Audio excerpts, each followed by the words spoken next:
Do you believe that some legacies are better left untouched?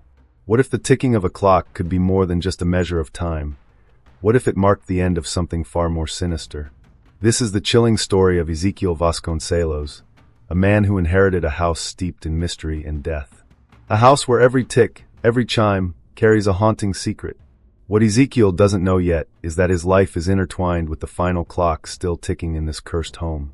Ezequiel arrives at the house late in the afternoon, his car struggling up the gravel path shrouded in fog. The building looms ahead like a giant tombstone, its facade cracked and weathered by time. The air is damp and a strange metallic smell lingers, as though the house itself exudes an ancient, unplaceable decay. From the moment he steps out of his car, he feels the oppressive weight of silence, broken only by the faint, rhythmic ticking seeping through the walls, as if the house is alive and breathing in slow, calculated pulses. As he unlocks the door, the creaking hinges let out a wail, almost as if the house is protesting his arrival. Inside, every corner is a tableau of neglect and eerie beauty.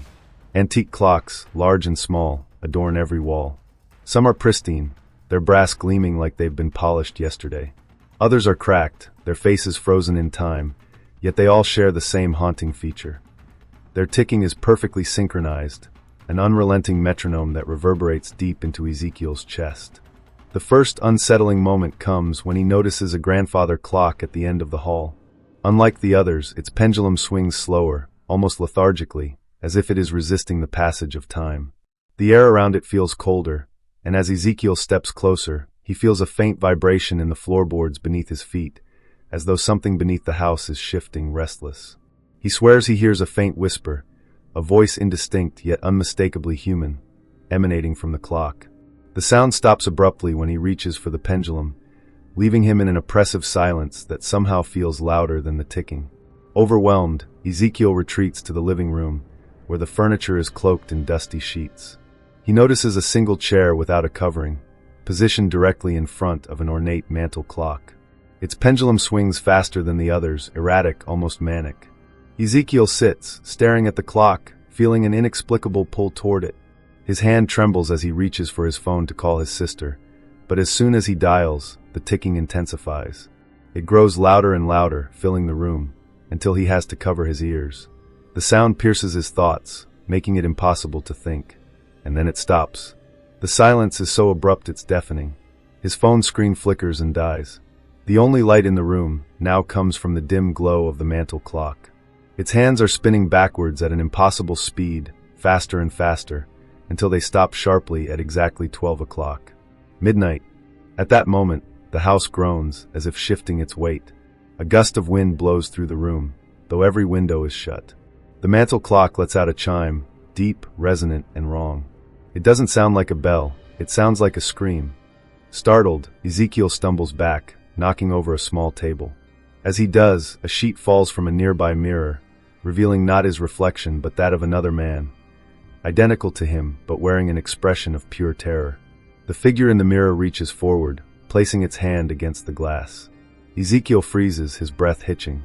Slowly, the reflection whispers something he cannot hear, but he feels the words reverberate in his bones. You shouldn't have come here. Who is the man in the mirror, and what do these clocks have to hide? If you want to uncover the secrets buried within the walls of the Clockmaker's house, subscribe now, hit the like button, and turn on notifications. Trust me, you won't want to miss what happens next. That night, Ezequiel's exhaustion catches up with him, and he collapses into an old, creaking bed in the master bedroom. The ticking of the clocks echoes through the house, a relentless backdrop that fills the silence. Despite the unease gnawing at his mind, sleep overtakes him. But it is not a restful slumber. He finds himself standing in a dimly lit hallway that seems to stretch endlessly in both directions. The walls are lined with clocks of all shapes and sizes, their faces glowing faintly in the dark. The air is heavy, almost suffocating, and the ticking has transformed into an oppressive, rhythmic pounding, like a drumbeat inside his skull. As he begins to walk, he notices the floor beneath him feels unnaturally warm, and each step leaves a faint, ashen footprint. The scent of burnt wood fills the air, mingling with an underlying metallic tang, as if blood has seeped into the very foundation of the house. Shadows flicker across the walls, though there is no apparent source of light. Ezequiel stops at one particular clock, a large, ornate piece with blackened wood and golden detailing. Its pendulum swings sluggishly, and the numbers on its face appear to be written in a language he doesn't recognize. As he leans in closer, his breath fogging the glass, a chilling sensation runs down his spine. The clock's hands are moving backward. Suddenly, a faint sound breaks through the relentless ticking, a soft, agonized whisper. "Help me," it says, barely audible, yet unmistakably desperate. Ezequiel spins around, but the hallway behind him is empty, stretching into darkness. When he looks back at the clock, the reflection in its glass is not his own, but that of a woman he doesn't recognize. Her face is pale and gaunt, her eyes wide with terror. Blood trickles from the corner of her mouth as her lips form the same words, over and over, "Help me." The lights flicker, and the hallway begins to shift. The clocks on the walls tremble violently, their pendulums swinging erratically. A deafening cacophony of chimes erupts, as though every clock is ringing at once, their tones discordant and agonizing. Ezequiel covers his ears, but the sound is inside his head, resonating in his chest. In the midst of the chaos, he notices one clock at the far end of the hallway remains still, its face completely dark. Drawn to it, he begins to move forward, his steps feeling heavier with each stride, as if an invisible force is pulling him back. As he approaches the dark clock, the whispers grow louder, overlapping into a symphony of pleas and warnings. "Don't touch it. It's too late." He's watching. When he finally reaches the clock, its surface ripples like water. Ezequiel hesitates, his hand trembling as he reaches out to touch it. The instant his fingers make contact, the hallway collapses into darkness, and he feels himself falling, endlessly falling. Distant laughter echoes around him, cold and mocking, as images flash before his eyes. Scenes of violence, fire, and death, all connected to the house. He wakes up with a start, drenched in sweat, his heart pounding in his chest. But something is wrong. The ticking hasn't stopped. It's louder now, reverberating through the walls as though the house itself is alive. Ezequiel looks at the clock on the bedside table and freezes. The hands are spinning wildly, faster and faster, until they abruptly stop at 3:15 a.m. At that precise moment, the sound of shattering glass echoes from somewhere downstairs. With his pulse racing, Ezequiel grabs a flashlight and cautiously makes his way down the stairs. The air feels colder, and every step creaks under his weight, as though the house is groaning in protest. When he reaches the living room, he sees one of the clocks has fallen from the wall, its glass face shattered into countless shards. Among the debris, he notices something peculiar, a scrap of paper wedged inside the clock's mechanism. He unfolds it, revealing a faded photograph of the same woman from his dream, her eyes filled with the same haunting fear. Before he can process what he's seeing, a low, guttural sound echoes from the darkness behind him. Slowly, he turns, the flashlight trembling in his hand. The beam lands on the grandfather clock in the corner. Its pendulum is swinging, but it wasn't moving earlier. The clock's hands are pointing to 3:16, and carved into the wood, just beneath the clock's face, is a single word: run. Ezequiel stumbles backward, his mind racing. Was it just a dream, or had something followed him back? He feels a cold breeze brush past him, carrying with it the faintest whisper. Time is running out. Ezequiel's nerves are frayed as he steps into the daylight the following morning. The oppressive weight of the house lingers on him, like an invisible chain tethering him to its chilling embrace. Determined to shake the events of the night, he spends the morning exploring the house, hoping logic and daylight will dispel the dread that has settled in his chest. However, the further he ventures into the house, the more his unease deepens. He finds himself in a narrow hallway he hadn't noticed before, the air heavier, the light dimmer as if the sun refuses to touch this part of the house. The walls here are adorned with smaller clocks, their faces cracked, some missing their hands entirely. Yet they all tick in perfect harmony, an unrelenting reminder that time is slipping through his fingers. As he runs his fingers across the walls, a faint vibration pulses beneath them, rhythmic and alive. It feels less like a structure, and more like the house itself is breathing. His hand lingers over a particularly old clock, its surface scarred with scratches, its pendulum missing. As soon as he touches it, the ticking around him falters, the synchronized rhythm breaking apart into a chaotic frenzy. The clocks on the wall tremble as if something unseen is trying to escape. The sound grows louder, each tick and chime stabbing into his mind. Then silence. A cold draft brushes past him, carrying with it a faint but unmistakable scent of decay.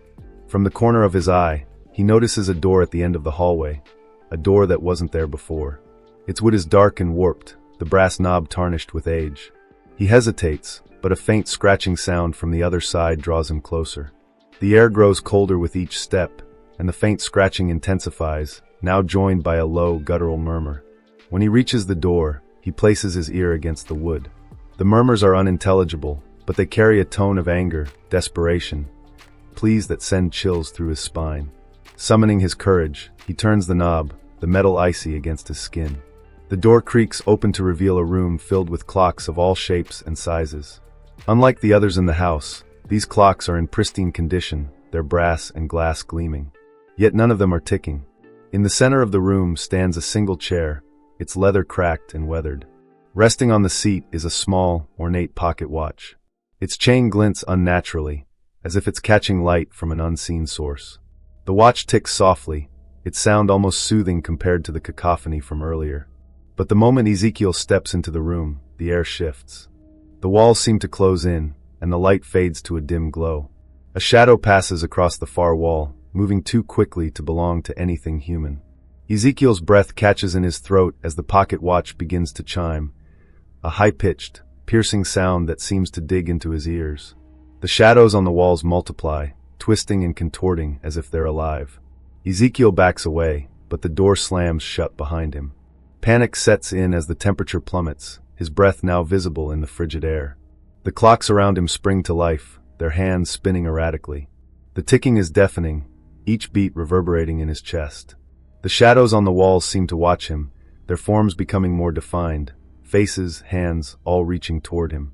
The pocket watch suddenly stops chiming, and the room is plunged into silence. In the eerie stillness, a single word echoes, whispered yet thunderous in its impact. Why? The voice comes from everywhere and nowhere, deep and resonant, filled with sorrow and rage. The shadows converge, forming a figure in the center of the room, standing between Ezequiel and the pocket watch. The figure is humanoid but indistinct, its form flickering, as if it's not fully in this reality. Its face, if it can be called that, is void of features, yet Ezequiel feels its gaze boring into him. The figure raises an arm, pointing directly at Ezequiel. The pocket watch flies from the chair, landing at his feet. Its cover snaps open, revealing not a clock face but a reflection of Ezequiel himself, older, gaunt, and with hollow, lifeless eyes. The figure speaks again, its voice resonating with despair. You took their time. Now it's yours to lose. Before Ezequiel can react, the figure lunges at him, and everything goes black. When he wakes, he's back in the hallway, lying on the cold wooden floor. The door at the end is gone, as if it never existed. Yet clutched in his hand is the pocket watch, its ticking now in sync with the rest of the house.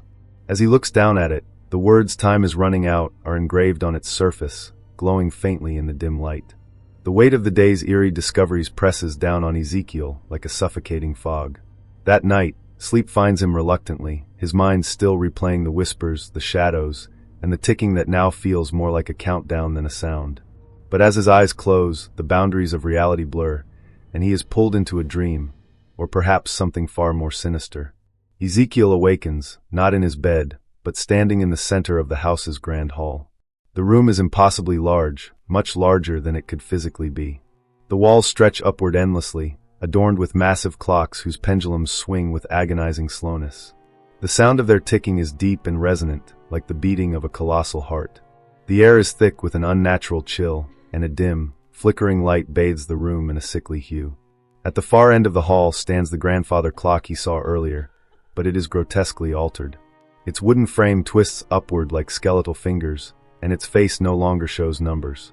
Instead, it displays fragments of images, scenes of fire, screaming faces, and a figure that resembles Ezequiel himself, his features contorted in terror. The pendulum swings, but each arc leaves trails of shadow, as though it is tearing through time itself. He feels a pull toward the clock, his feet moving against his will.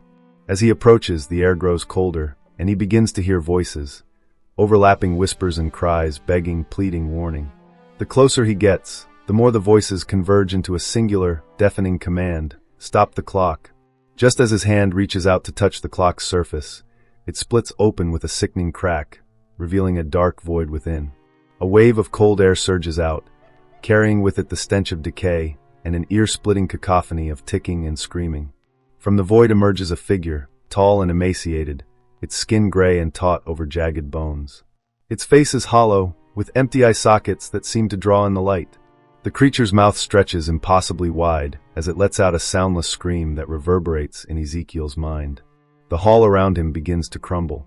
The clocks on the walls shatter, their glass faces raining down like shards of ice.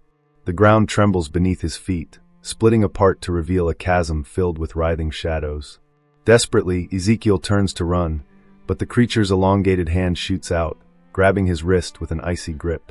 Its touch burns and freezes simultaneously, sending waves of pain through his body.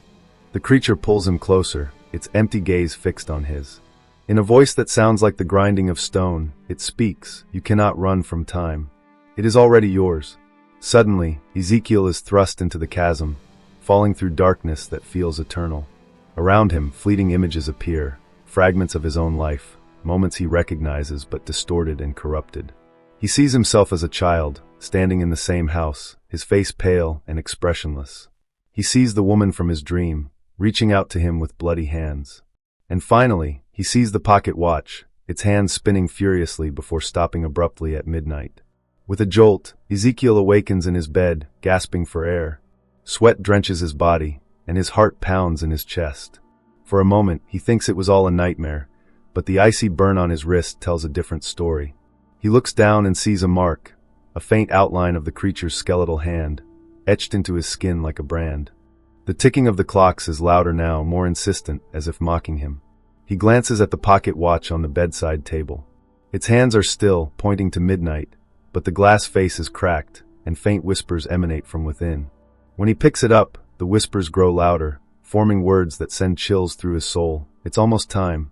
As the realization dawns on him that the dream was no mere fabrication, the house seems to shudder, the walls groaning as if alive. The grandfather clock downstairs chimes once, a deep, mournful sound that echoes through the night. Ezekiel knows now that he cannot escape what is coming. The house has chosen him, and time itself is closing in. The following morning, Ezekiel wakes to find the house eerily still. The incessant ticking of the clocks, which had filled every corner of the space, is now subdued, almost imperceptible. A strange calm has settled over the house, but it feels more like the silence before a storm. His mind is a whirlpool of confusion and fear as he stares at the faint, skeletal handprint burned into his wrist, the icy mark refusing to fade. Desperate for clarity, he begins his investigation. His first instinct is to search the house for clues, hoping to ground the surreal events in some rational explanation. As he explores, he finds a door in the hallway that he doesn't recall seeing before. The wood is warped, and the brass knob is cold, biting against his palm as he opens it.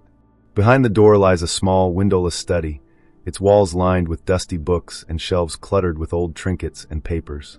On the desk in the center of the room lies an open journal, its pages filled with meticulous handwriting. The entries detail the history of the house and the family of clockmakers who lived there.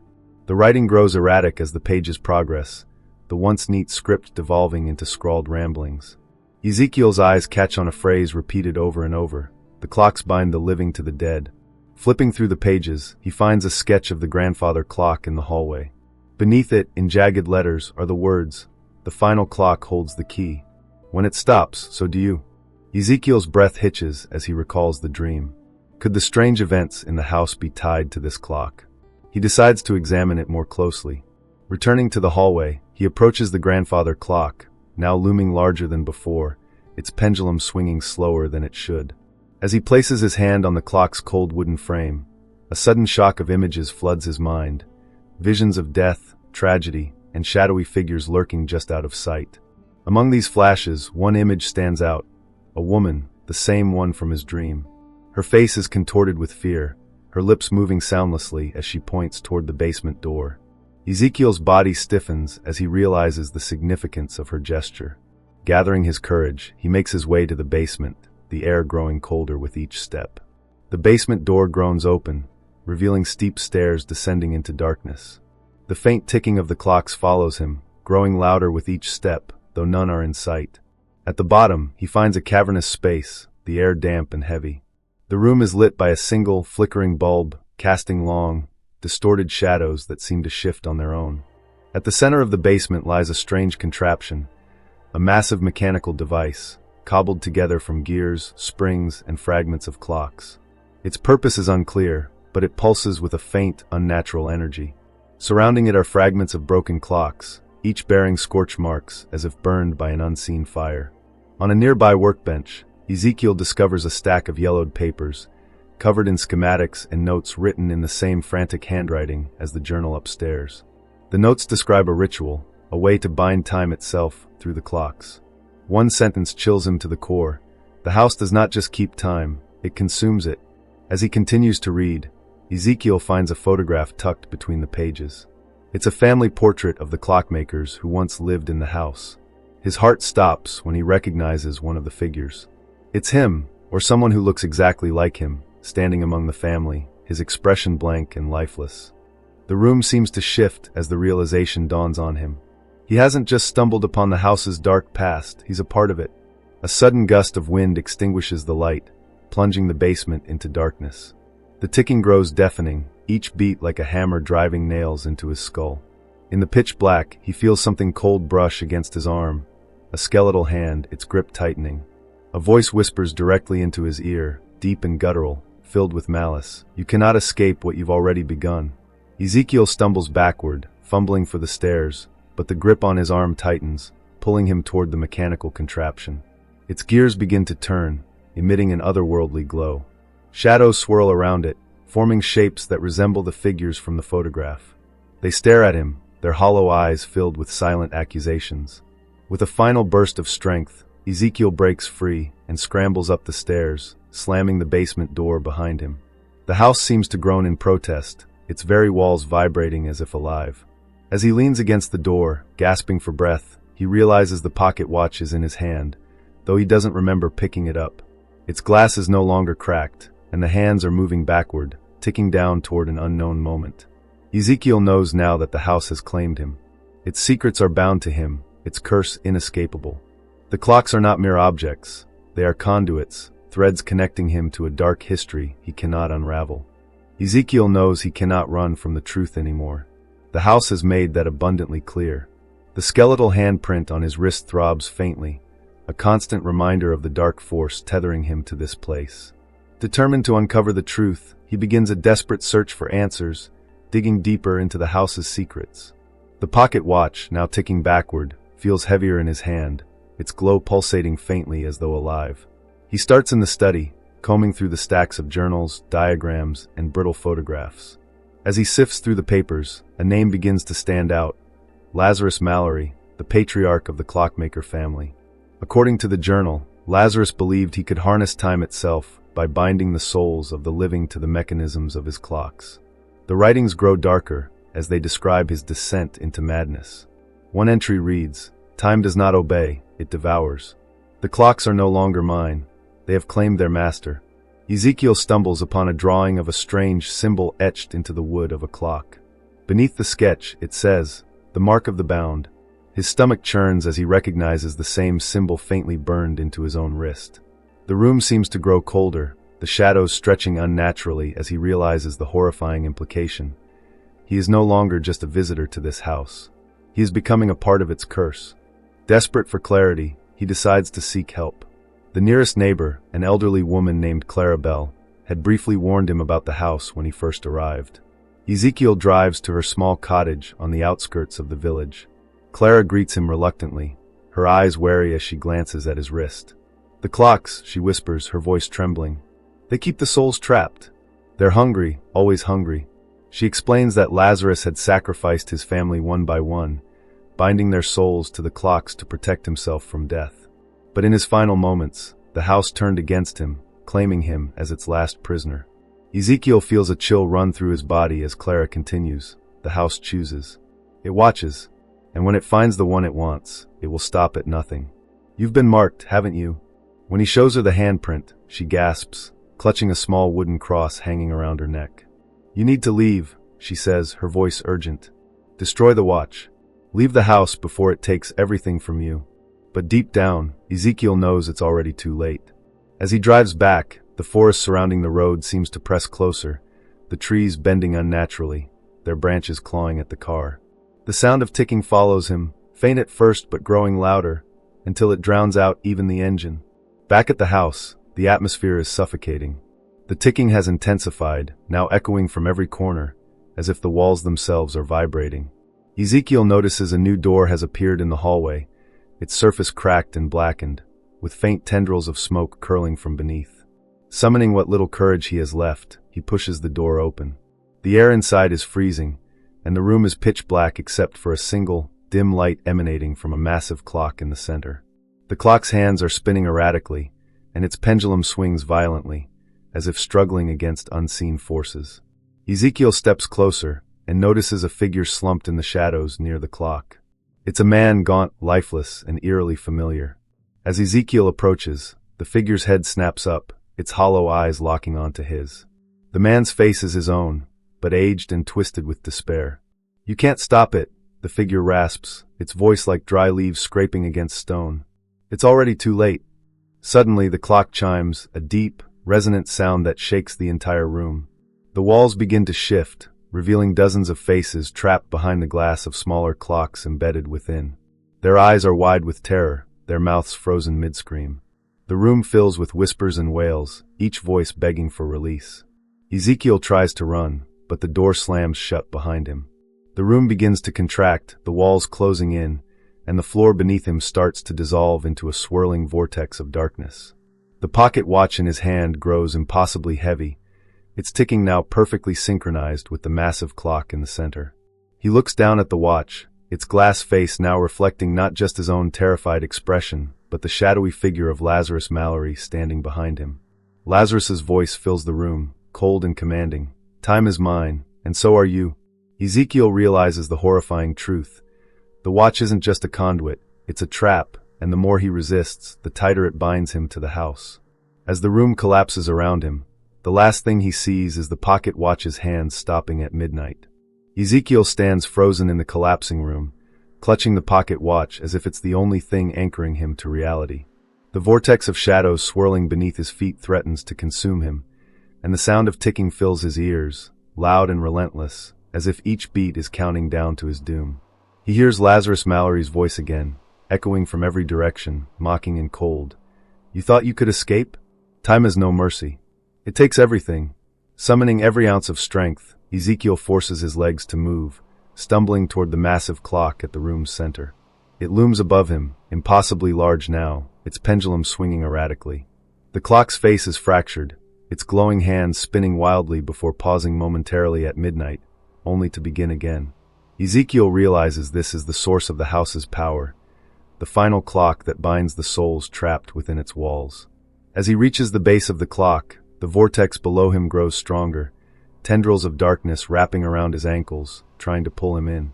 He feels the weight of the pocket watch intensify, the ticking now synchronized with the pendulum's erratic swings. Ezequiel grips the watch tighter, his mind racing. Clara's words echo in his head, "Destroy the watch. Leave the house before it takes everything." But something doesn't add up.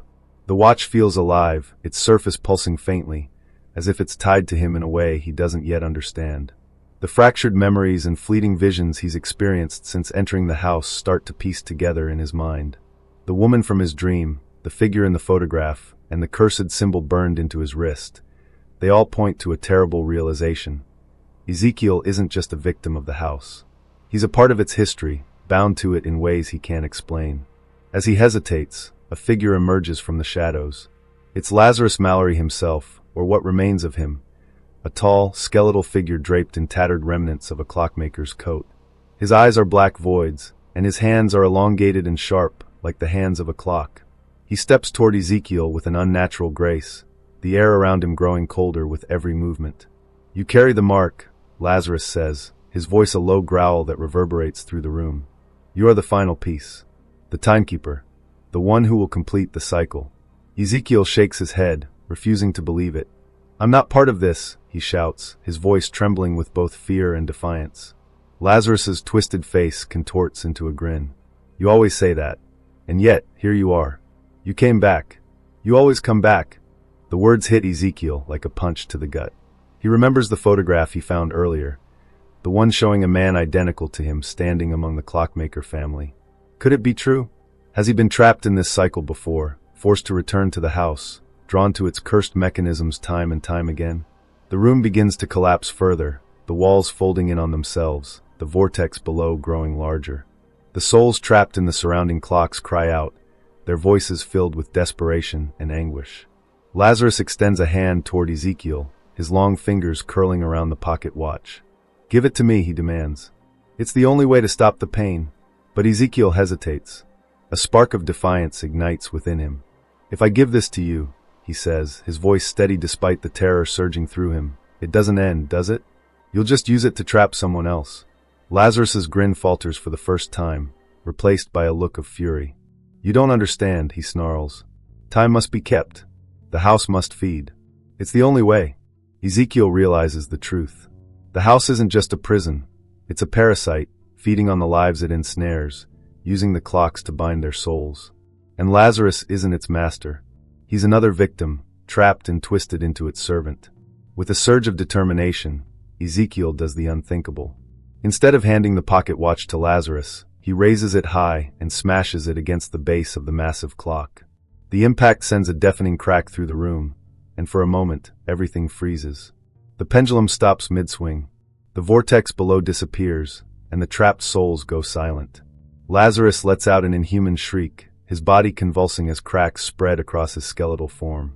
The massive clock begins to crumble, its glowing face shattering into shards of light that dissipate into the darkness. Ezequiel feels a searing pain in his wrist as the mark burns brightly before fading completely. The house groans, its walls trembling as if in agony. But as the structure begins to collapse around him, Ezequiel feels an overwhelming sense of relief. The curse is breaking. The cycle is ending. He stumbles out of the house just as it implodes, the sound of ticking replaced by an eerie silence. The air is still, the oppressive weight of the house finally lifted. In his hand, the remnants of the pocket watch glow faintly before disintegrating into ash. As Ezequiel looks back at the ruins, he feels a strange emptiness. The house is gone, but the memories remain, haunting him like a shadow. For the first time, he feels truly free, but at what cost? Ezequiel stands before the smoldering ruins of the house, his chest heaving, the cold night air biting at his skin. The once magnificent structure has crumbled into nothing but ash and jagged fragments of wood and stone. The oppressive ticking is gone, and for the first time in what feels like an eternity, silence blankets the world around him. Yet, the stillness is not comforting. It feels wrong, hollow, as if something unseen is holding its breath, waiting. Clutching his wrist, Ezequiel inspects the faint scar left by the skeletal mark. It's no longer burning, but the skin feels icy to the touch, as though a remnant of the house's curse lingers. His mind races with questions. Is it truly over? Has he broken the cycle, or has he only set something even darker in motion? As he turns to leave, a soft noise reaches his ears. A faint ticking. Ezequiel freezes, his blood running cold. It's subtle, almost imperceptible, but unmistakable. Slowly, he turns back toward the ruins, scanning the debris. At first, there's nothing, only silence and smoke rising into the moonlit sky. But then, amidst the rubble, he notices a faint glow. His pulse quickens as he approaches the source, his footsteps crunching on the debris. There, half buried beneath the remains of the grandfather clock, lies the pocket watch. It should have been destroyed, reduced to ash along with the house, but instead, it looks untouched. Its glass is pristine, its golden chain coiled neatly beside it. The hands of the watch are no longer spinning erratically. Instead, they are frozen at midnight. Ezequiel hesitates, his instincts screaming at him to leave it where it lies. But an inexplicable force compels him to reach down and pick it up. The moment his fingers close around it, the air around him changes. The temperature plummets, and the world seems to shift, the ruins of the house blurring and twisting as if viewed through warped glass. The faint ticking grows louder, resonating in his ears like a heartbeat. Suddenly, the ground beneath him trembles, and the shadows cast by the debris begin to move. They stretch and twist, converging to form shapes, indistinct figures with hollow eyes and mouths that open in silent screams. Ezequiel stumbles back, but the pocket watch burns hot in his hand, anchoring him in place. From the shadows, a figure begins to emerge. It's Lazarus Mallory, his skeletal frame more imposing than ever. His eyes, now glowing with a dim, malevolent light, fixate on Ezequiel. "You thought you could end it," Lazarus says, his voice a mixture of mockery and despair. "But time isn't so easily destroyed. It binds us all, even you." The shadows around Lazarus shift, forming a circle of the trapped souls Ezequiel had seen within the house. Their faces are etched with pain and fear, their eyes pleading silently with him. Lazarus extends a hand, pointing at the pocket watch. The house may be gone, but its heart remains. And now it beats for you. The realization hits Ezequiel like a blow to the chest. By smashing the massive clock, he hadn't freed the souls trapped within the house. He had simply transferred the burden. The pocket watch was never the key to destroying the curse. It was the vessel for its continuation. The ticking grows deafening, each beat reverberating through Ezequiel's body. The shadows creep closer, their forms pressing against him, their cold touch seeping into his skin. Lazarus steps forward, his grin widening. You've inherited the house, Ezequiel. You are the new keeper of time. Ezequiel screams, but the sound is swallowed by the shadows as they engulf him.